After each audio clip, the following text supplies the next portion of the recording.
Baldy, I follow you on Twitter, Instagram, all of it, and man, it feels crazy to see you really like what the Commanders are building here. Well, I do. I mean, I think there's a lot of creativity to the offense, which Washington hasn't. I don't know if they've ever seen that. I think that the way that either quarterback, I've never seen Marcus Mariota play that well ever. I mean, going back to Oregon, I've never seen him play like that. So, I mean, that's a credit to A, being ready, B, the offense. He likes the offense. See him get the ball to McLaurin and Zach Ertz for the touchdown. I mean, those are throws I haven't seen him make in a long time. So it's credit, man. Like, you can see this thing building. There's to watch Dante Fowler, he's the best he's played. In 10 years, it's the best he's played. So Dan Quinn's got him going. Joe Witt's got him going. There's a lot to be excited about right now. Offensively, what I've noticed, they keep the defense off balance a lot. Yep. And Cliff Kingsbury, he everyone thought about just the air raid. Do you see any of the influence of an Anthony Lynn because of the running game how it is right now? Absolutely, Brian. I mean, they had second drive that they went down and kicked the field goal on. They ran the ball 8 straight times from 8 different formations: unbalanced left, unbalanced right, pistol, power pistol, spread with 2 backs, different motions. I think some of that is Anthony, but honestly, even in the air raid, Brian, Cliff loved to run the ball. He loved to spread you out to run it, to find bigger lanes, quicker lanes. And so now he's got tight ends, and he's got 3 good tight ends. Zach's not much of a blocker, but that's all right. They got 2 other guys in Bates and Sinnott they can block. So they give you a lot to look at, a lot of pre-snap motion, a lot of window dressing. But they want to run. They want to run the ball now, and so they did against Carolina. But you watch a lot of the big guys in the inside too, and I know that's what I love. I love watching the game from the sideline and just watch those guys work. Yeah. How much did you see any difference in the D line this week compared to what it's been prior? Well, I think they knew. I guess Chuba Hubbard has had a great season, Brian. Like, he was third in the NFL in rushing. And the offensive line, like, you can look at Carolina's record, they stink, all the kind of stuff. They've been running the ball real well. And they did not run the ball well against Washington. Now, they fell behind and they had to start throwing it a little bit, but they've been staying with the run a lot more than what they'd shown. And they've been better at it. That Robert Hunt, that right guard for him, he's about as good as there is in this league right now at run blocking. Raging Cajun, man. Huh? It's a Raging Cajun from my school. Yes. Great point, bro. Great point, man. He sure is. Like, he came out. He is a Raging Cajun in there at right guard, though. Yeah. Like, he moves bodies, man. But I thought they played much better. But, they threw the 2 interceptions early in that game. And, they fell behind quickly. So they had to kind of get out of their game plan about what they wanted to do. Talking with Audacy NFL insider Brian Baldinger, host of the Best Football Show podcast. All our insider calls are brought to you by Hellman's Real Mayonnaise. You can purchase Hellman's at your local Walmart, Kroger, or grocery store to add extra deliciousness and creamy flavor to your game day dishes this football season. Baldy, you talked about the Panthers O-line. What do you think of this Commanders O-line? I think they're one of the best units maybe in the league. They're playing well. I mean, Tyler Biotis was a great pickup. I mean, he was a front line. You look at Dallas and the struggles they have. He was a big part of their success. And because he's really smart, he's really like I saw him working out this year. He's gotten even stronger than he's been. But Allegretti's been really solid. They've been rotating the left tackles. They've played well. Wiley has been really good. And Cosby's found his home. I think they're playing really well, and they're running the ball really good. And so I think it's a real strength of this team. And it's been a while since you could say that, I think, about Washington. You're right about that. I totally agree. And, a guy like Bobby Johnson, who it kind of ended poorly in New York, at least, but that Giants team had so many injuries. He's coaching them up, man. And that group, I spent a lot of time with them in the locker room. They just seem so cohesive. And you would know this, Baldy, and B, you were certainly around it. Like, when the going's good for an O-line, those vibes are really hard to beat. Yeah. Bobby Johnson, they're lucky that the Giants unloaded Bobby Johnson, honestly. Like, he was a fall guy. Andrew Thomas got hurt in the first game.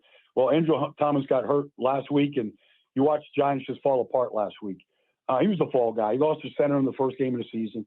He's a great coach. He was a great coach in Buffalo. Bobby Johnson can coach offense line. He could coach my line any day. He's amongst the top 5 in his business. Like, you're not going to see guys miss assignments up there. They're going to know their assignments, and they're going to play well together. And if a guy has a weakness, whatever that might be, he's got a rookie left tackle playing, played really good against Myles Garrett a couple weeks ago. Like, he's playing good. Cornelius has been in this league for 10 years. He's still there. You can't get rid of that guy. Mm-hmm. He's just, like, you want him on your team. Got a great attitude, doesn't say 2 words, goes out, works every day. Real proud of his career. I've known him since he was at Kansas State. But I like Bobby Johnson's doing a good job right now. And it's hurt. It helps that they've stayed healthy. And those guys are lining up every week right now. I did a TV interview with Big Luke on Sunday, and we had camera, microphone, the whole 9 yards. Yeah. And I love Cornelius. He's just such a funny, good person. And I said, Luke, what was your reaction when you saw Jaden Daniels came out of the game? He goes, "Can I curse on here?" O-S. It was just such a great line. Baldy, what did you think when you saw Jaden had to come out and kind of his status and the plan going forward? Well, I haven't listened to, what anybody has said so far, but I watched the game, and I thought he got hurt in the first play. Yep. It looked like the long run. They've said it now. The long run, right? Yeah. That's what it looked like to me. And it looked like, when he threw that first pass to McLaurin, it was a 3-yard pass. You could tell he was hurt. And then even the play before that, he ran, he just curled up. I think he could have scored a touchdown if he wanted to. Like, he looked hurt. And it was just a question of, like, how bad is this injury? And so I don't know what the injury, rib cartilage, bruised rib, I don't know. But we all, you know what that's like, Brian. Like, there's nothing you can do for it. Like, unfortunately, there is no amount of exercise or rehabilitation to fix it. Like, rest is the only thing. And it's not a fun rest. Everything hurts. Mm-hmm. So I don't know. Like, I know there's ways that you can kind of lessen the pain, things that you can take before the game. I don't know if you want to do that to Jaden, to just get him out there on the field, because it might make it worse. So it's real tricky right now. I don't know how severe it is. I have no idea. But, obviously, like, he's the engine that makes this whole thing go. So, I'm going to be there on Sunday doing that game for national radio. I mean, cool. We all want to see Jaden and Caleb out there. And so I just got my fingers crossed that he's going to be okay. Yeah, you look at Washington's offense, and we talk about, Jaden and all, but I think the running game is the thing that makes it really goes. And Brian Robinson Jr., when you see him running, who does he remind you of? Because, I mean, the dude is low to the ground, shoulders always square, and I see defensive players making business decisions. He's a power back, Brian. Yeah. He's a power back, and he wears teams down. Now, Jeremy McNichols, he's in there. Like, Austin Eckler's hurt, Brian Robinson gets hurt, like, he's in. Like, Jeremy McNichols has been in this league for 9 years. He scored 1 touchdown in 9 years. He's been on 8 teams. He comes here to Washington, and, like, he looks like a really good back. He makes a cut last week for 8 yards. I didn't know he had that cut in him. But, Brian is he's a hammer. Like, he's special. Special player. He really presses the hole. He's got good feet. He's a big back. He really could do everything that you need a good back to do right now. McNichols surprised me too. Honestly, coming out of camp, Brian and I both thought this other guy, undrafted rookie, Michael Wyche, was going to make the roster. Mm-hmm. McNichols makes it and has been good, and his pass pro has been really good. That gets you a job right there. It sure will.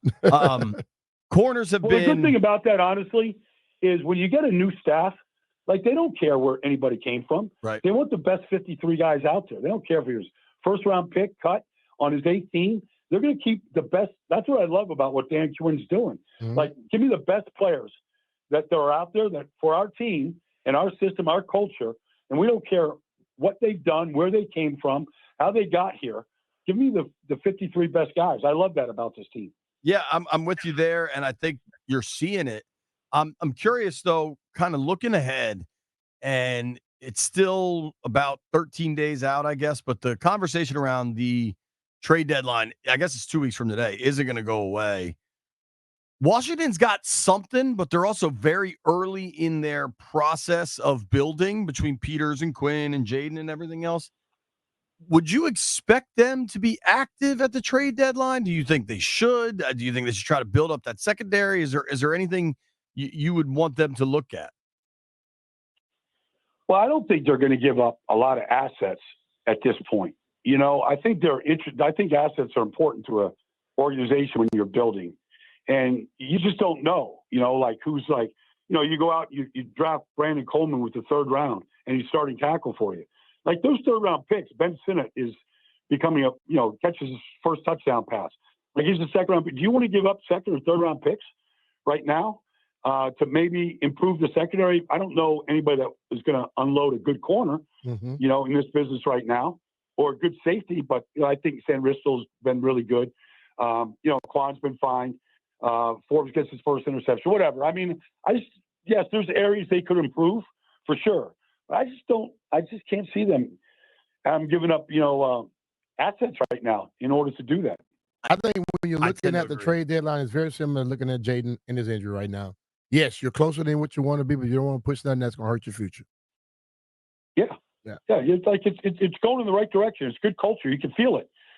Like Dan's got him going. The GM's been really good. Brought in a lot of free agents, 1-year deals. A lot of those guys, whether it's Luvu, right now, Fowler, like they're playing really, really good football right now. So I would say, I don't know, Brian, it's all about the future to me. You got the quarterback for the next 10, 15 years. I mean, maybe he's going to be what Lamar's doing right now down the road as he continues on this path. So, I'm thinking about the future too. Win now is great. It's a winnable division right now for sure. But I don't think it's the most important thing right now. I think it's about sustaining that ability to win the division every single year. I think you're right. And I think Adam Peters certainly won't tell us that, but if he did, I bet it'd be pretty similar. Baldy, this one might sound like a bit of a trick question, and I don't mean it as such. We are talking with Audacy NFL insider Brian Baldinger, host of the Best Football Show podcast, brought to you by Hellman's Real Mayonnaise. Baldy, who's the best team in the NFL? Well, I mean, the Lions are playing great football, really great football right now. And so Baltimore is the best team in football right now. Their secondary has a little bit to be desired, but they could score literally 40 against anybody. I mean, nobody's better than Lamar Jackson. And he's way better than at any point he's ever won an MVP. Like that guy, he might miss a throw. He had 5 misses last night. He had 5 touchdown passes. 2 of them were drops. That guy might miss a throw. He doesn't miss a read. You can't fool Lamar right now. Like he's just that good. You saw him 2 weeks ago. Like he's in a different category than every other quarterback right now. Like it's going to be hard. That's going to be a hard team to beat. I would say Baltimore and Detroit are the 2 best teams I've seen right now. And what's crazy is KC is the one that's undefeated. Yeah, but I saw Kansas City, and look, their defense keeps them in every one of these games. Patrick Mahomes has thrown 6 touchdowns, 8 interceptions. It doesn't matter. Like the ball's in his hands at the end of the game. He's going to find a way to win the game, like he did last week in San Francisco. But the offense right now is not really anything to write home about. And I don't know unless they find somebody at the trade deadline, which I'm sure they will. That's who they are. That offense is just okay. But I think Detroit's got real fire, real pop. I mean, Jahmyr Gibbs, Jameson Williams, Amon-Ra, Laporta. Well, he's out 2 games. They got young guys that can run, really run, and so they can, like Baltimore, they can score in one play from anywhere. Kansas City can't. Maybe Xavier Worthy could do that for you, maybe. But little guys have a hard time catching a lot of passes in this league. For sure. Hey, Baldy, we appreciate you making time for us, dude. Thank you. We'll see you this weekend. I'll see you this weekend, Brian. Got you, brother. See you Take down care, on the man. field, buddy.